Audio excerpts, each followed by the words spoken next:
ঢাকার শাহবাগ থানা এলাকার পিন জায়গা থেকে ৩ জনের মরদেহ উদ্ধার করেছে পুলিশ। গতকাল বৃহস্পতিবার রাত ৯:৩০ থেকে ১১:৩০টার মধ্যে এসব মরদেহ উদ্ধার করা হয়। তাদের মধ্যে একজন নারী ও ২ জন পুরুষ।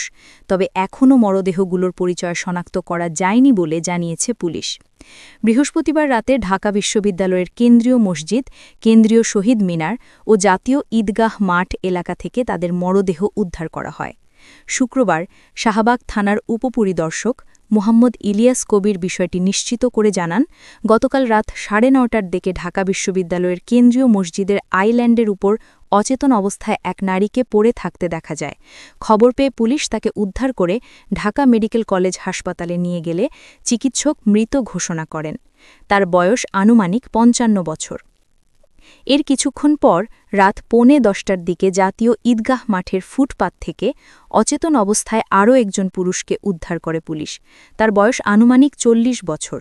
তাকেও দ্রুত ঢামেক হাসপাতালে নেওয়া হলে চিকিৎসক মৃত ঘোষণা করেন। তৃতীয় ঘটনাটি ঘটে রাত ১:১২টার পোকে। শাহবাগ থানাধীন কেন্দ্রীয় শহীদ মিনারের পাশের ফুটপাত থেকে আরও একজন পুরুষকে উদ্ধার করা হয়। তার বয়সও আনুমানিক ৪০ বছর। তাকেও হাসপাতালে নেওয়ার পর মৃত ঘোষণা করেন চিকিৎসক। পুলিশ জানিয়েছে, ৩ মরদেহের শরীরে দৃশ্যমান কোনো আঘাতের চিহ্ন পাওয়া যায়নি। প্রাথমিকভাবে ধারণা করা হচ্ছে অসুস্থতা কিংবা শারীরিক দুর্বলতার কারণে তাদের মৃত্যু হতে পারে। তবে মৃত্যুর প্রকৃত কারণ নির্ণয়ে প্রত্যেকের মরদেহ ময়নাতন্ত্রের জন্য ঢামেক হাসপাতালের মর্গে রাখা হয়েছে। এসআই ইলিয়াস কবির, গোলাম রসুল পারভেজ ও মোহাম্মদ একরামুল হক ৩টি ঘটনাতেই উপস্থিত ছিলেন। তারা জানিয়েছেন, আশেপাশের লোকজনদের জিজ্ঞাসাবাদ করেও নিহতদের নাম পরিচয় জানা সম্ভব হয়নি।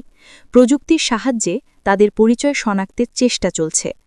এসআই মোহাম্মদ ইলিয়াস কবির জানান, এই ৩টি ঘটনাই শাহবাগ থানায় সাধারণ ডায়েরি করা হয়েছে। আইনানুগ প্রক্রিয়া চলমান রয়েছে।